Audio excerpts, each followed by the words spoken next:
In 2008, while the banks of the world were burning to the ground, one man spent millions of pounds on 1,000 acres of Oxfordshire mud. His first full year of farming, it earned him a profit of £144.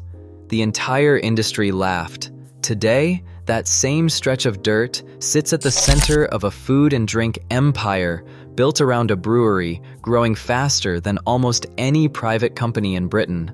So how does a man go from the most mocked farmer in England to the one the establishment could no longer afford to ignore? It was 2008, and Jeremy Clarkson was already one of the most famous men on British television. The Cotswolds farmland he bought that year, the green hills around Chipping Norton, was not an obvious investment. Wealthy men were hoarding cash and fleeing to the safety of the city. Clarkson did the opposite. He bought the ground beneath their feet. He wrote about it openly in his newspaper column, calling land the finest investment available to any British subject. There was logic buried in the bravado. Farmland in Britain carries enormous tax advantages, and over time, good land in a beautiful county does one reliable thing. It goes up. The farm he bought for millions would, within 15 years, be valued at something in the region of £12.5 million before a single other business was built on top of it. He had not bought a farm.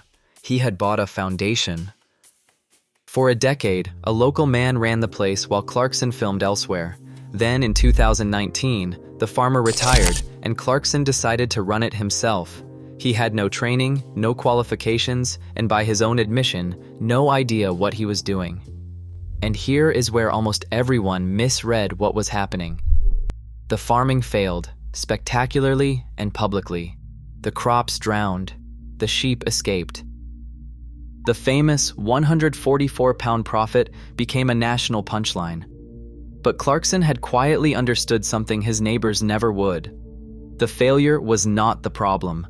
The failure was the product. In 2021, Amazon began streaming a series documenting every disaster on the farm. It became one of the most watched British shows on the platform. Think about that for a second. Every flooded field and broken tractor was no longer a loss. It was an episode. It was an advertisement for the farm, the shop, and everything to come, watched by millions of people who chose to sit down and view it. The worse the farming went, the better the story became. The first piece of the empire was almost laughably small. A shed, some potatoes, a hand-painted sign. The diddly-squat farm shop opened, and within weeks, the queues stretched down the country lanes. People drove for hours and waited in the rain to buy candles and jam, and a jar of honey priced at roughly twice what the supermarkets charged. They were not paying for honey. They were paying to stand inside a story they had watched on their screens. And that distinction is the whole secret. Connection, not produce, was the thing being sold. Then the local council arrived, and this is the part that reveals the genius by accident. The authorities refused his car park. They restricted his hours. They eventually forced the closure of his restaurant. Any other business would have been crippled. Clarkson filmed all of it. Every refusal, every enforcement notice, every bureaucratic absurdity became another episode, pulling in more viewers, who then drove to the very shop the council was trying to shut down. His opponents had become his unpaid scriptwriters. If you're enjoying the breakdown so far, take a second to subscribe. We pull apart a story like this every week. The barley growing in those flooded Cotswolds fields needed somewhere to go. So Clarkson built a brewery. Not a celebrity name slapped on someone else's lager, but a real operation, with real equipment, real brewers, and barley grown on his own land. He called it Hawkstone, after a Neolithic standing stone near the farm. The numbers it produced are difficult to overstate. In the financial year ending March 2025, Hawkstone posted sales of £21.3 million, almost tripling from the year before.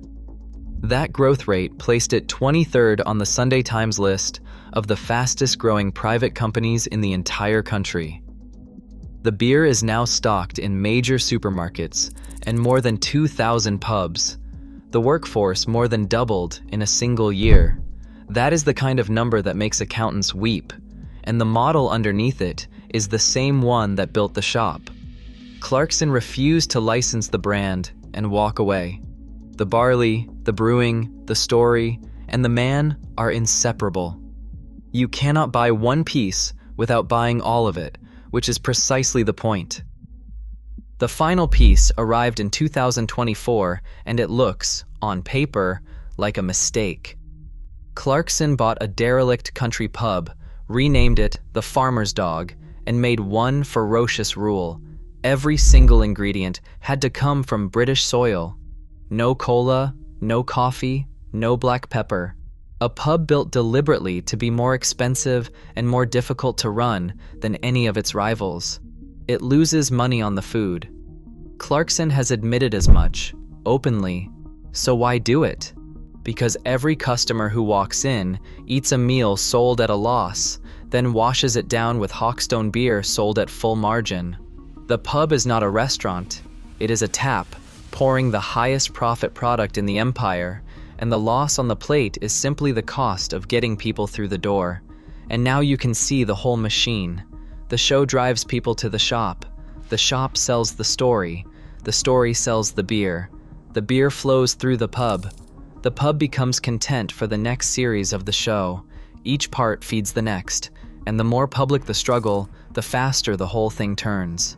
The farm still barely makes sense as a farm. The first year, remember, earned £144, but the land beneath it is worth a fortune. The brewery alone turns over more than £20 million a year, and the establishment that once laughed now hands him awards for championing the very farmers he stands beside. It was never a farm, it was a flywheel, and that £144 profit was the precise moment it began to turn.